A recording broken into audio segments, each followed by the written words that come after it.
seatbelts. Launch sequence. Launch sequence activated. Launch sequence activated. 5, 4, 3, 2, 1. Woo!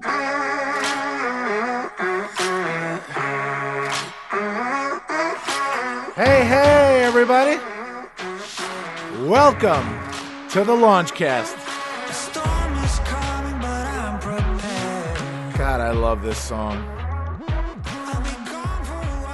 We have episode 106 today. It is part 2 of A Christmas Carol, our amazing episode from last week with our special guest, Carol Silva. It's the Launch Dad himself bringing you your favorite podcast on the planet, and we are talking about all of my favorite things: leadership, business, life, and growth. And do you know why? Because they're my favorite things, and I'll talk about whatever I want on my show.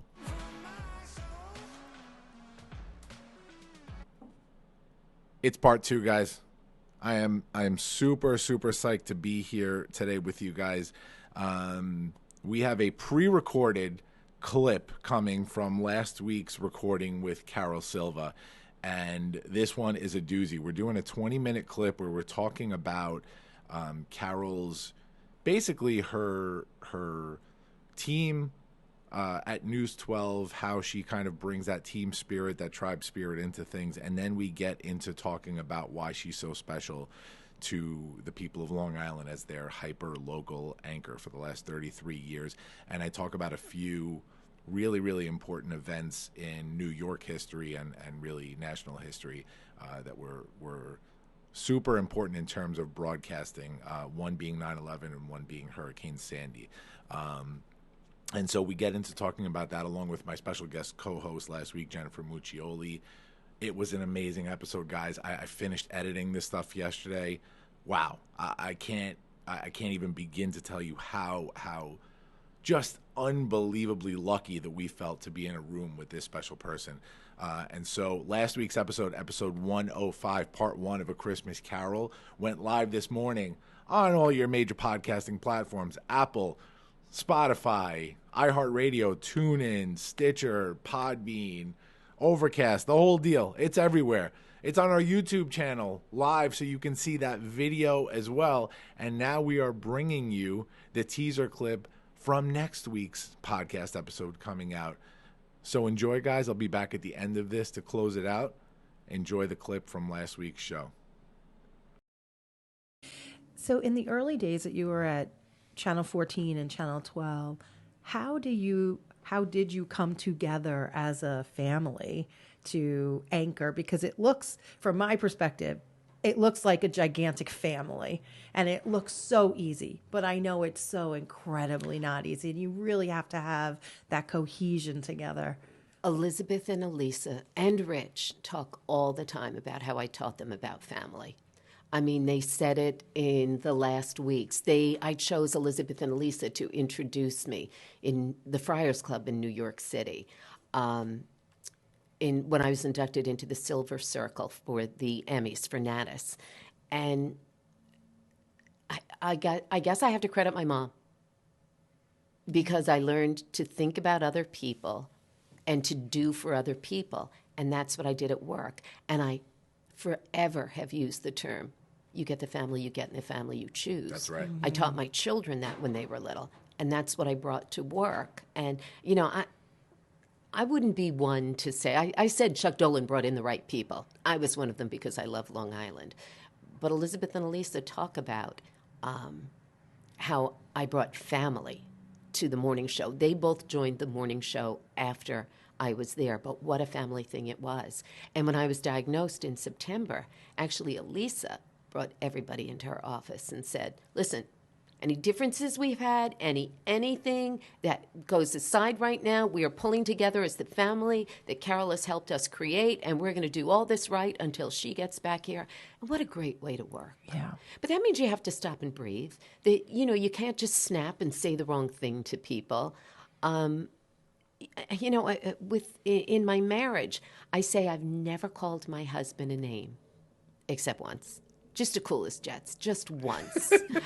And it was because I never wanted to fight about calling him a name. Yeah. Because then we would be so off course from what it was that we needed to discuss. Yeah. And the same thing is true at work. You know, in 10, 20 years, people are not going to remember what you said to them. They will always remember how you treated them. That's Yeah. right. Yeah, absolutely. You mentioned something before that I wanted to touch on, and then I'll go back. Long Island. Long Islanders have a particular affinity for you, I think, as an audience member, because you're our anchor, right? Yeah. There's a big difference to me, to your credit, for helping to build the following, behind hyperlocal news. But there's a big difference between the regional network anchor and our very own hyperlocal anchor. And so because of that, we knew that you felt the emotions that we felt when the big news was happening in our area, right? And so I think that's why you had, better engagement and a good following, and you were here for 33 years doing this. And that's why you are a legend on Long Island for what you do. You really are. You took the ride with us as a leader. You're one of the ones that not only tell the story, but you're a part of the story. And so I think that's really important. So, being that we're talking about Long Island and New York, there are two stories that hit home to me as a New Yorker that I want to talk about, and I'm fascinated with broadcasting, both radio and TV, in this respect. 9/11, I want to talk about. Talk about broadcasting on 9/11 and the feelings and the emotion behind that day. Doug Geed was my anchor at the time. Sorry, by the way, I just teared up for absolutely no reason, but go ahead. With good reason. And it wasn't just the legend. It was the 9/11 reality. Doug Geed was my anchor at the time, and we had these Jets cheerleaders coming in. They were more like a pep squad, not downright cheerleaders then. And he'd gone outside to do something with them, so it was near the end of the hour, and all of a sudden, and I was anchoring some other stories as he was walking outside, and my producer said in my ear, "Oh my God, we think a small plane has hit one of the World Trade Towers." And I said, "All right, get me whatever you can, whatever you can, whatever you can." And eventually we went to it, and we went to the devastation. Yeah. I've grown up on Long Island. I've grown up in Nassau County. One of the saddest things to me still is the story of the cars that were left in the Manhasset parking lot and the Rockville Center parking lot. For days and days, those cars sat there. I'm getting chills when I'm thinking about it. Me too, yeah. It was so devastating. War is devastating, and it was an act of war. It was so horrifying, and our vulnerability was incredible. But when the towers went down, so did the communication towers on the top. And so people couldn't get regular television. Congressman Peter King called us from Washington because he was in Washington, Seaford based at the time. And, well, that is where he lives, but he went all the way up to the North Shore at the time. That's where his district was. And he wanted to know what was going on. And he wasn't the only one who called. People called with their stories, and we became the hearth. We spent days and days saying, "All right, call. Let us know your story. Let us know who it is that are you looking for somebody?" And we spent days where that's what we became, because if you do it right, you really do belong to the people. The public airwaves belong to the people, and just the fact that you're cable doesn't mean you don't belong to the people, and the people have a right. And it showed me how important News 12 was. We were the town criers, literally, in the small village that was Long Island. It showed me the importance of what News 12 was, like nothing else. Yeah. And yet, it's intimate. It's not the tri-state area. Right. It's intimate. It's us. We say not Brooklyn, Babylon. And it was an incredible honor. The first thing our management did was come around to each one of us and say, "Do you have anybody in the city? Do you have anybody?" And I did. My husband, who was working, I don't know if he was at NBC or ABC at the time. And I remember, he was at ABC at that time. And I said, "He's on a train. I haven't heard from him." Eventually, I heard from him. But they were great at taking care of us as the News 12 family. But we still had to go on and do our job, like the cops and the firefighters and the nurses and the dentists and, you know, all of the volunteers who went in. We had to keep doing our job. That was our job, to help where we could, to reassure where we could, that at some point, someday, we are going to be, in some respect, on the other side of this. Yeah. And we've gotten to a new reality, but we are on the other side of that. We needed that reassurance. We did. Yeah. As the spouse of an FDNY firefighter, we just were glued to News 12 because you held it together at a time where we were falling apart. Mm-hmm. And we just needed that hope. Yeah. And it was everybody's to have. It was rightfully everybody's to have. I remember at the time, the two things really stuck out of me at the time. One was just that feeling of going from one day where, and I was still in college at the time, so I didn't really know much about the world yet, but I do know the difference between the day before and the day after, and then the feeling of unity that came, right? Which was a really comforting feeling. But there was something in the world that had to sort of be that unifying factor. And for me, and I think a lot of people, that was TV. TV did that for us. And I remember years later just doing the research on this, watching Dave Letterman's broadcast, watching Howard's broadcast, watching, you know, every major news anchor's broadcast and how they handle that, because it really was so interesting to me, because I remember at the time, TV was sort of what made us feel okay again. In a way, it was what told us it was okay to start living our lives again. I remember thinking about, well, when are the Yankees going to start playing? When are the Mets going to start playing again? I remember watching the Mets playing the Braves and Mike Piazza ripping a home run, and I started crying in the middle of it, right? I remember watching the concerts, right? The concert for 9/11, and when Friends went back on the air, and seeing the little sign on Joey and Chandler's apartment that there was a little, I don't know if it said "We Remember" or something like that, but things like this, they're what made us feel normal again. Yeah. So did you feel a sense of responsibility at the time to bring that normalcy back? Absolutely. Yeah. But that was a part of everyday life. Yeah. Because, by the way, I am fully wearing chills now. Yeah. Fully, my whole body, to go back there. Every day in news, you have a responsibility to say it's going to be okay. Right. Because if it's a car crash that injures just one person, that's the world to their family. Sure. Yeah. And It's a great observation. so that's something that I was trained for a really long time to do. That's something that just evolved in me. You know, and I go back to my mom. She taught me to think of others.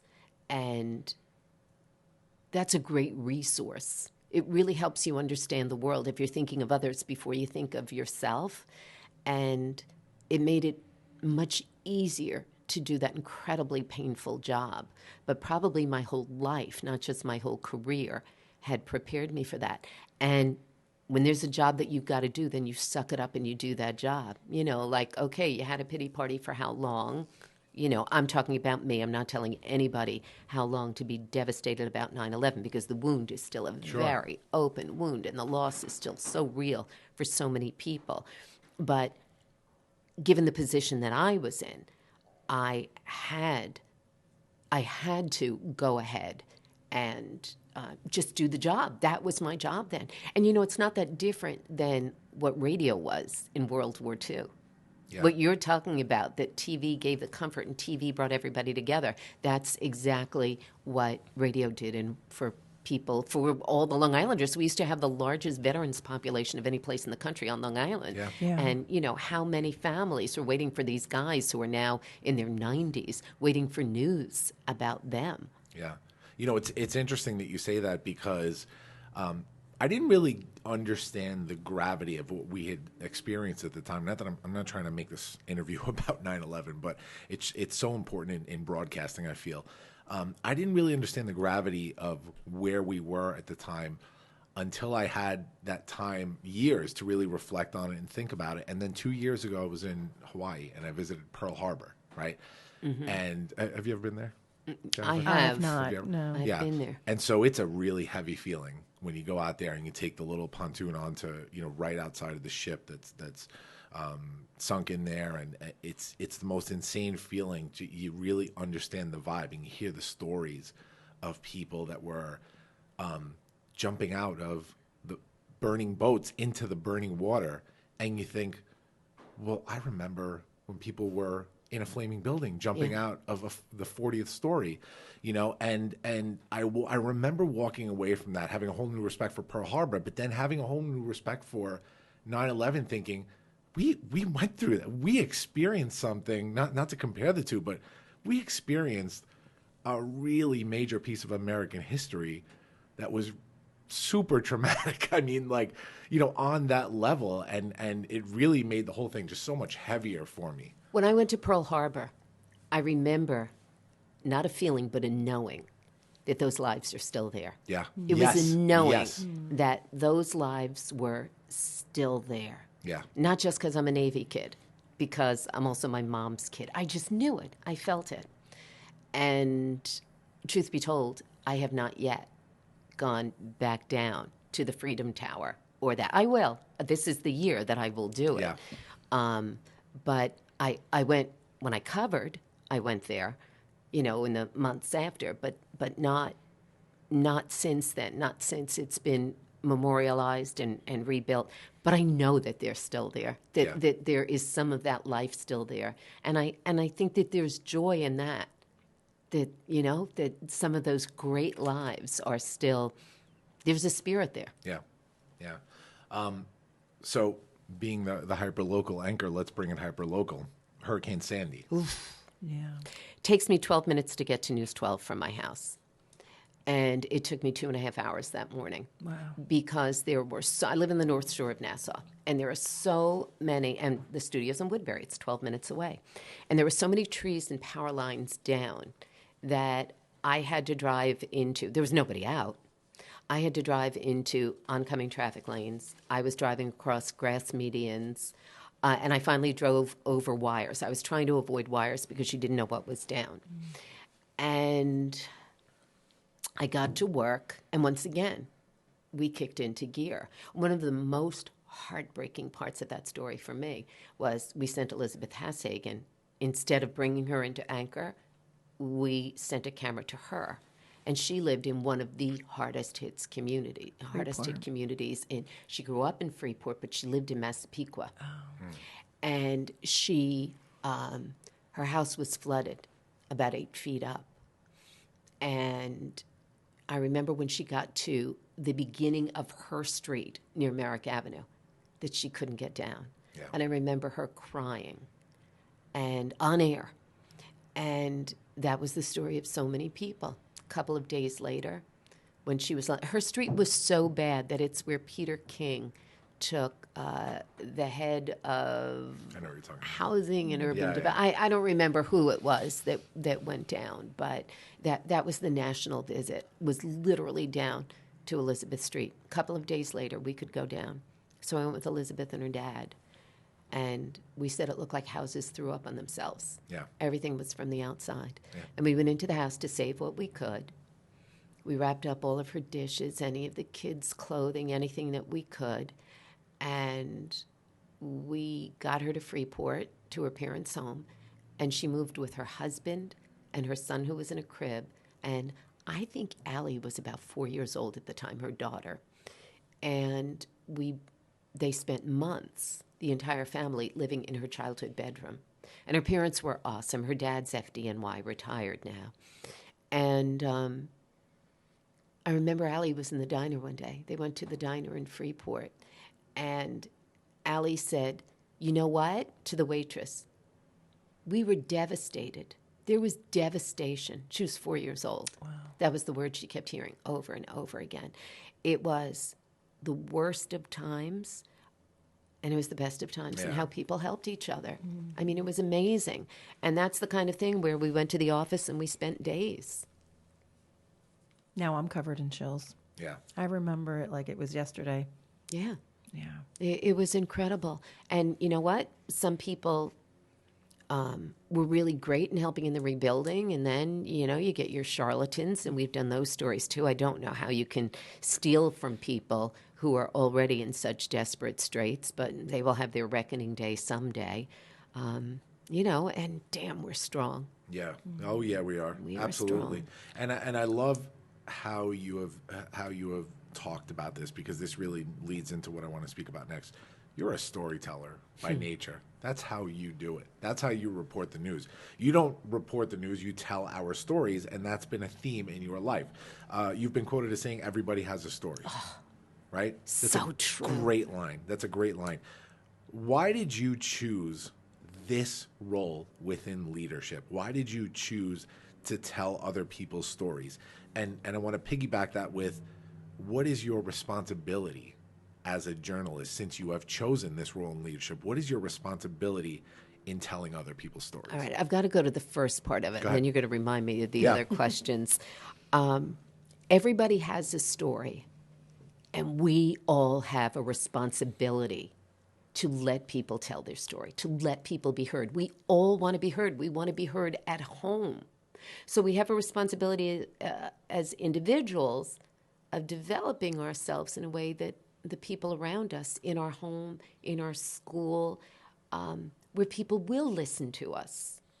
And that means that we have to teach our children strength, that they have a right to stand up for themselves and speak for themselves, that they have a responsibility to help people who don't know how to speak for themselves, how to help stand up for them. That's what I grew up with. So that's why I'm a storyteller. It's my grandmother in the grocery store. Yeah. It's my mother in the grocery store. It's me loving the rock stars' lives more than I love their music, even more than I love their music. It's our oldest, Jason, saying one day to Bob, I hate going to church because it's an hour and a half. And Bob said, no, it's not. Mass is like 45 minutes. And he said, Carol, he's my stepson. And he said, well, Carol, it's 45 minutes Mass, and then it's 45 minutes of, saying hello to people. I love people. Yes. People are my energy. They're my power. They're my source. But I go back to everybody has a story, and we have a responsibility to stop long enough even to hear just a couple of people in a day or in a week. That's that stopping to tell somebody they've done a good job. That's that stopping to say, well, how did you get here? How did you get to this place? If you think about how we argue so often, you're having an argument with your significant other or somebody at work or one of your children, and all you're thinking about is the next thing you're going to say. I'm going to make the point. I think I have the winning point here. But when you do that, if you choose to do that, you lose the gift of everything that's going to come at you, which may be self-correction. Maybe you screwed up. Maybe you were really wrong. Maybe somebody's going to say they were sorry. Maybe somebody's going to say, we just have to leave this alone for now, whatever it is. But you lose that if you're always ready to put out. You have to be open. And when you take that in, that's where the stories then come back out.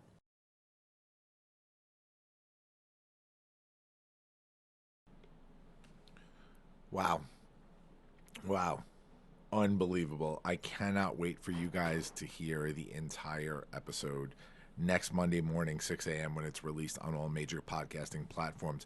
But for today, you can download part 1 or stream part 1, episode 105, A Christmas Carol part 1 with guest Carol Silva, legendary news anchor from News 12, hyper-local news anchor that revolutionized the game around here. She really did. With my guest co-host Jennifer Muccioli. Part 1 is available as of 6 a.m. today on all major podcasting platforms, and it's on our YouTube channel. So check us out at the Launchcast Show on Instagram or Facebook. Instagram, in our bio, we have the link to our link tree, which has every single link you can imagine, every podcasting platform, our YouTube channel, the whole deal. So you can get everything there.